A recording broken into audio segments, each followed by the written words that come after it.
ప్రతిష్టాత్మకమైన Kakinada bar association కు జరుగుతున్న ఎన్నికల్లో ప్రముఖ న్యాయవాది ఏలూరి సుబ్రహ్మణ్యం మూడోసారి ప్రెసిడెంట్ పదవికి నామినేషన్ దాఖలు చేశారు. ఈ సందర్భంగా ఆయన మీడియాతో మాట్లాడుతూ న్యాయవాదుల సమస్యల పరిష్కారం కోసం చిత్తశుద్ధితో కృషి చేస్తామని అన్నారు. గత 2 దఫాలుగా బార్ అసోసియేషన్ అభివృద్ధికి న్యాయవాదుల సహకారంతో ప్రగతి పదంలో నడిపించడం జరిగిందని తెలిపారు. అలాగే దేశాన్ని గడగడలాడించిన కరోనా సంక్షోభంలో న్యాయవాదుల సంక్షేమం కోసం, ఆరోగ్యం కోసం ఎనలేని సేవలు అందించడం జరిగిందని తెలిపారు. ఈ దఫా జరుగుతున్న ఎన్నికలకు సహచర న్యాయవాది మిత్రుల కోరిక మేరకు పోటీ చేయడం జరుగుతుందని అన్నారు. కాకినాడ బార్ అసోసియేషన్ గౌరవాన్ని మరింత ఇనుమడింపజేసే విధంగా పనిచేయడం జరుగుతుందని అన్నారు. అంతేకాకుండా ఔత్సాహిక న్యాయవాదులకు అవగాహన కార్యక్రమాలు నిర్వహించడం జరుగుతుందని తెలిపారు.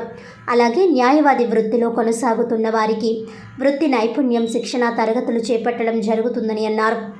అసోసియేషన్ సభ్యుల సహకారంతో సమిష్టి నిర్ణయాలతో బార్ అసోసియేషన్ అభివృద్ధికి తన వంతు కృషి చేస్తానని తెలిపారు. అసోసియేషన్ ఓటు హక్కు కలిగిన సభ్యులంతా తనకు మద్దతు ఇచ్చి ఘన విజయం చేకూర్చాలని ఈ సందర్భంగా ఏలూరి సుబ్రహ్మణ్యం విజ్ఞప్తి చేశారు.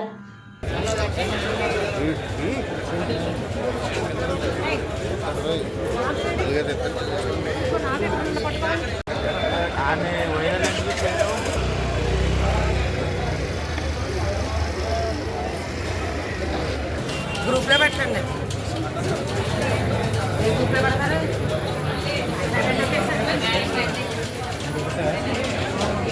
నమస్కారం అండి.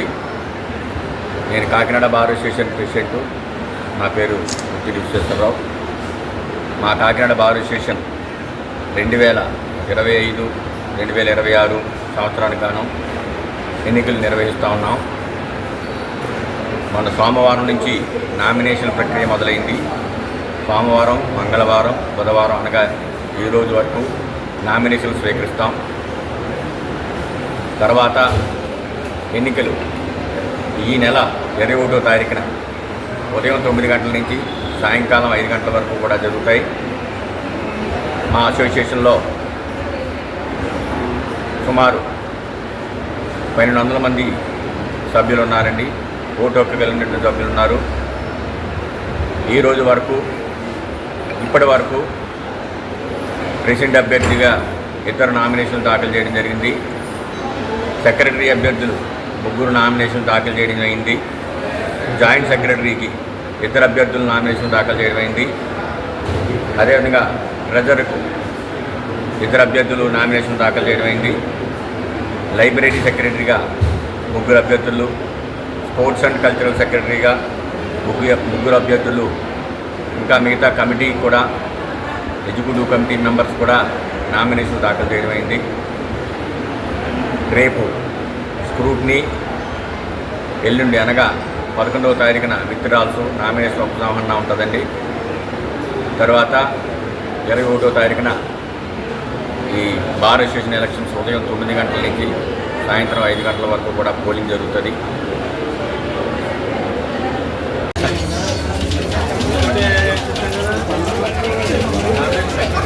అందరికీ నమస్కారం.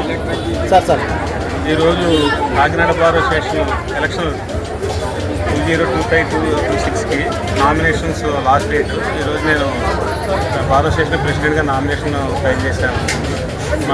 ఈ బార్ అసోసియేషన్కి నేను ముందు కూడా 2 ఇయర్స్ ప్రెసిడెంట్గా సర్వ్ చేశాను. ఆ టైంలో ఆ కరోనా టైంలో మొత్తం మా అడ్వకేట్స్ చాలామంది, అంటే 75% అడ్వకేట్స్ చాలా ఫైనాన్షియల్గా, ఆరోగ్యపరంగా చాలా బాధలు పడ్డారు. అప్పుడు నేను ప్రెసిడెంట్గా ఉండగా 450 మంది పైన అడ్వకేట్స్కి ఒక 1 మంత్కి ఇంట్లో సరిపడా గ్రాసరీస్ అంతా కూడా నేను సప్లై చేశాను. బార్ అసోసియేషన్ ద్వారా చేయించాను. అదే కాక అంతకంటే చాలా భయంకరమైన విషయం ఏంటంటే కరోనాలో బెడ్స్ ఇచ్చేవారు కాదు. అంటే పూర్ అడ్వకేట్స్ ఇన్వాల్వ్ అయ్యారు, ఫాదర్లు కానీ లేకపోతే ఫ్యామిలీ మెంబర్స్ ఉంటే బెడ్లు ఇచ్చేవారు కాదు. ఆ టైంలో నేను గట్టిగా ఈ బార్ అసోసియేషన్ తరఫున మాట్లాడి బెడ్స్ ఇవ్వటం, ఈ మెడిసిన్స్ సప్లై చేయటం, అదంతా ఒక ఎత్తు చేయించేవాడిని. ఇంకొకటి అసలు భార్య ఉంటే భర్త వెళ్ళేవారు కాదు, భర్త ఉంటే తండ్రి ఉంటే కొడుకు వెళ్ళేవాడు కాదు. ఆ టైంలో ఒక టీమ్ ఆఫ్ అడ్వకేట్ని ఫామ్ చేసి ఆదిత్య కుమార్ని, ఉదయం వీళ్ళందరినీ ఫామ్ చేసి వీళ్ళు విసుగులు వేసుకుని హాస్పిటల్కి వెళ్ళి మెడిసిన్స్ అన్ని అందించేవారు. అలాగా చాలామంది ప్రాణాలు నిలబడ్డాయి. ఇంకా పుట్టి సిటీ ఇవన్నీ పెద్ద లెక్కే కాదు. అంటే ఇంట్లో తెగించి మా అడ్వకేట్స్ మా భారతదేశం తరఫున నేను అడగగానే కుర్రోళ్ళంతా బాబు మీరు వెళ్ళండి, ఇలాగ హాస్పిటల్లో ఉన్నారు, వాళ్ళు చూసి అంటే అతి హృదయ విదారకమైన ఘటన. ఒక అడ్వకేట్కి కరోనా ఎఫెక్ట్ అయితే జనరల్ హాస్పిటల్లో ఉన్నాడు, వస్తే అతను చెట్టు కింద బెంచ్ మీద పడుకుని ఉన్నాడు. అంటే బెడ్స్ లేవు. వెంటనే అప్పుడు సూపరింటెండెంట్ గారితో మాట్లాడి మా జూనియర్స్ నాన్ని పంపించి వాళ్ళకి ఏదో పెట్టారు, ఏం చేస్తే లెక్కగా అటువంటి ఘటనలు ఎన్నో జరిగాయి. కాకినాడ పార్లమెంట్ పరిధిలో ఉన్న 7 అసెంబ్లీ నియోజకవర్గ నిరుద్యోగ యువత ఉపాధి కల్పన కోసం తాను ప్రత్యేక కార్యాచరణ చేపడుతున్నట్లు రాజ్యసభ సభ్యులు సానా సతీష్ తెలిపారు. బుధవారం స్థానిక జిల్లా తెలుగుదేశం పార్టీ కార్యాలయంలో జిల్లా అధ్యక్షులు జ్యోతుల నవీన్ అధ్యక్షతన ఏర్పాటు చేసిన మీడియా సమావేశంలో ఆయన మాట్లాడుతూ నిరుద్యోగ యువతకు ఉపాధి, ఉద్యోగాల కల్పన, పారిశ్రామిక రంగం అభివృద్ధి ప్రధాన ఆశయంగా అజెండాగా రూపొందించుకుని ఆ దిశగా అడుగులు వేస్తున్నట్లు తెలిపారు. రాజ్యసభ సభ్యునిగా తన వంతు వచ్చే ఎంపీ ల్యాండ్స్ యువత అభివృద్ధికి కేటాయించి యువత స్వయం శక్తితో ఆర్థికంగా ఎదిగే విధానాలు రూపొందిస్తున్నట్లు తెలిపారు. ఇందుకోసం జిల్లా కలెక్టర్ యంత్రాంగం 7 నియోజకవర్గాల ఎమ్మెల్యేలను సమన్వయం చేసుకుంటూ ముందుకు వెళ్లడం జరుగుతుందని తెలిపారు. దీనిలో భాగంగానే యువతకు పారిశ్రామిక రంగం, వ్యాపార రంగం, స్వయం ఉపాధి వంటి అంశాలపై సంపూర్ణ అవగాహన, వృత్తిపరమైన శిక్షణ, స్కిల్ డెవలప్మెంట్ కార్యక్రమాలు ఏర్పాటు చేసి అనంతరం వారికి ఆర్థిక సాయం ప్రభుత్వం నుండి అందే విధంగా చర్యలు చేపట్టడం జరుగుతుందని ఎంపీ సానా సతీష్ బాబు తెలిపారు. దేశవ్యాప్తంగా తనకున్న వ్యక్తిగత పరిచయాలతో ప్రైవేట్ పరిశ్రమల్లో స్థానిక నిరుద్యోగ యువతకు ఉద్యోగ అవకాశాలు కల్పించడం జరుగుతుందని తెలిపారు. అదేవిధంగా తన పార్లమెంటు పరిధిలో అధిక సంఖ్యలో పారిశ్రామిక సంస్థలు నెలకొల్పి తద్వారా ప్రతి ఏటా 1000 మందికి ఉద్యోగాలు కల్పించడమే తన ఏకైక లక్ష్యమని అన్నారు. ఈ కార్యక్రమంలో మాజీ మంత్రి Peddapuram MLA Nimmakayala Chinarajappa, MLC పేరాభక్తుల Rajasekharam, Kakinada rural మాజీ ఎమ్మెల్యే పిల్లి అనంతలక్ష్మి, కోఆర్డినేటర్ పిల్లి సత్యనారాయణమూర్తి, తోట నవీన్ తదితరులు పాల్గొన్నారు. పార్టీ లేట్ అయినప్పటికీ కూడా చాలా మంచి కార్యక్రమాలు అడగాలి, మీకు కోపం తగ్గిందని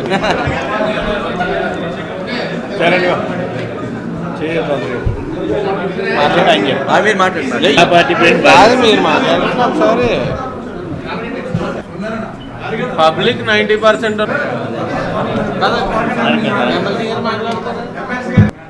ఈరోజు మరి సానా సతీష్ గారు పార్లమెంట్ సభ్యుడిగా, రాజ్యసభ సభ్యుడిగా మన ఎమ్మెల్సీ గారు రాజశేఖర్ గారు కూడా వీళ్ళిద్దరు కలిసి విజయం సాధించి మొదటిసారిగా పార్టీ హౌస్కి రావడం జరిగింది. పార్టీ కూడా ఒక డైరెక్షన్ ఇచ్చింది.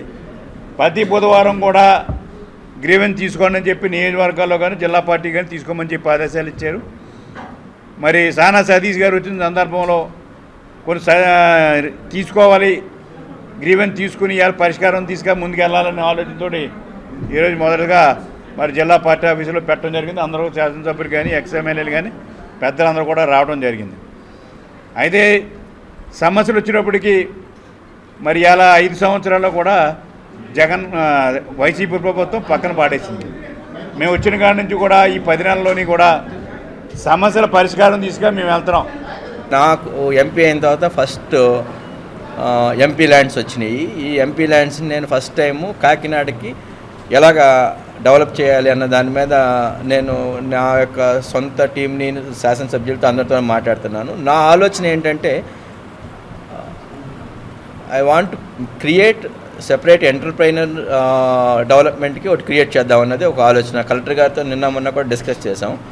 అంటే స్వశక్తితో ఎవరైనా ఏదైనా వ్యాపారం పెట్టుకునే వాళ్ళకి, సెల్ఫ్ ఎంప్లాయ్మెంట్ పెట్టుకునే వాళ్ళకి ట్రైనింగ్ ఇవ్వటం, వాళ్ళకి ఎలా ఆర్థిక సాయం చేయటం అన్న దాని మీద ఒక విధానం. రెండోది, నాకున్న పరిచయాల మీద హైదరాబాద్లో కానీ చుట్టుపక్కల కానీ చాలా కంపెనీల్లో ఉద్యోగాలు ఉన్నాయి. ఆ ఉద్యోగాలకి మన ఏరియాలో వాళ్ళు అంత స్కిల్ కానీ అంత కానీ లేకపోవచ్చు.